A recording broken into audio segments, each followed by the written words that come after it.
So, fast forward to 2013. So when Bengaluru FC was getting founded, Mandar Tamade has mentioned that you were a crucial part of the construction of the squad, basically. So I wanted to ask. BFC was actually my first introduction to watching live football because I'm from Bangalore. So that was the first time I got to actually experience watching it in a live stadium and everything like that. And something that fascinated me in the first season was, if I'm correct, a lot of the players were very unknown. Some of them were even retired, come back from retirement, if I'm correct. So, can you walk me through that setting up a football club and scouting for the entire squad?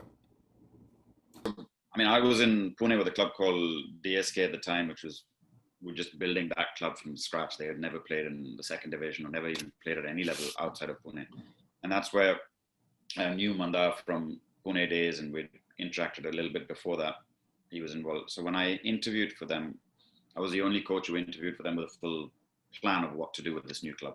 So not only in terms of style of play and what I bring as a coach, also had a recruitment plan of which players to go after. Because don't forget the I-League already existed. There were a lot of teams already set. So coming in as a direct entry team, you basically had to cherry pick players off of other teams and pay a transfer fee, or go out and get players who were available, effectively players that nobody else had wanted. Yeah.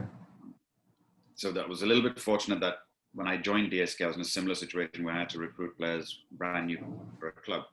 So I opted, obviously, with a smaller club like DSK at the time playing in the second division, I looked at a lot of the I-League clubs and looked at what surplus they had. So, for example, like Karim Ben Sharifa at Salgaoka, I knew him quite well, and he had a couple of players that, like Malangamba Mete, Keegan Pereira, and a couple of others that they'd signed but weren't using them in the I-League. And they'd only pretty much played Goa Pro League for them.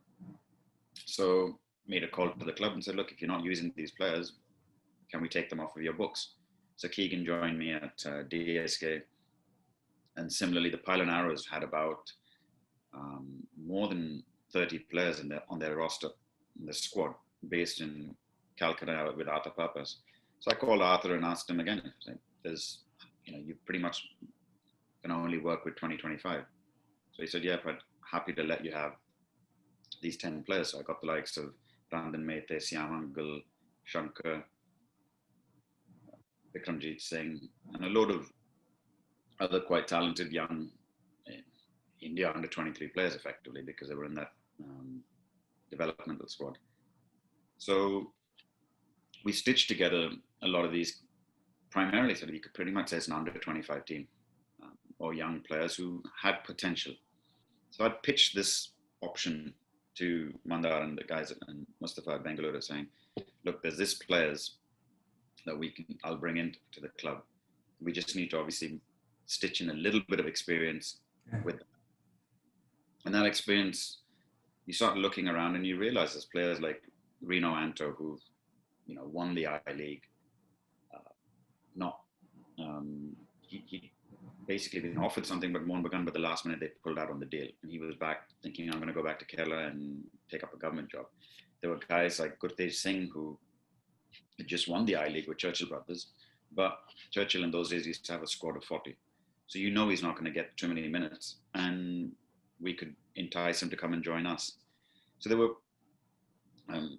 lots of players, NS Manju, former national team player, experience, but people just had that notion that, he's injury prone. He had recently taken up a government job in Bangalore, so he couldn't leave Bangalore, but he could play for a team in Bangalore. So, Kuti Mani was another one that's a Bangalore boys, because we felt we needed a little bit of local connect as well. Yeah.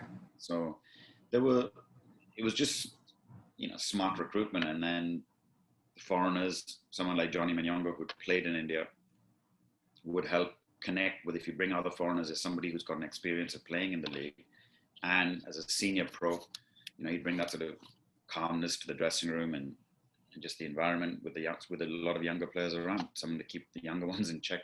Yeah. So it was just, that's how you have to build squads. You have to take a little bits of everything, and with what resources you have. And I think, to this day, they're still benefiting from a lot of that recruitment. And obviously Mandar brought his expertise to it as well, having been with the national team.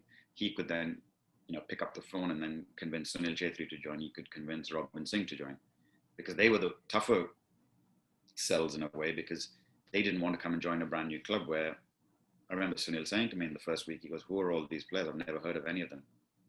And shortly afterwards, he wasn't complaining. So. Yeah.